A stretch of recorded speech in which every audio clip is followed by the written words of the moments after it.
Hey guys, in this video I'm gonna show you how to fix this group can't be displayed error on Telegram. So let's get into it. The first thing you need to do is to enable sensitive content. Launch Telegram on your device and search for the NiceGram bot. Now tap on the start button. After that, tap on I'm 18 years old. Finally, tap on Show Sensitive Content and restart Telegram. Another way to fix the error on Telegram is to disable content filtering via web app. First, open your web browser and access your Telegram account.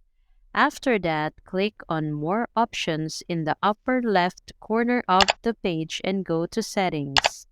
Now click on Privacy and Security and scroll down to the Sensitive Content tab. Lastly, check the Disable Filtering option. Restart Telegram afterwards and check if the problem is solved.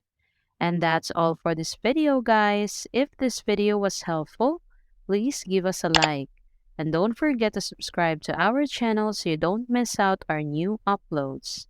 Thanks for watching and I will see you in the next one.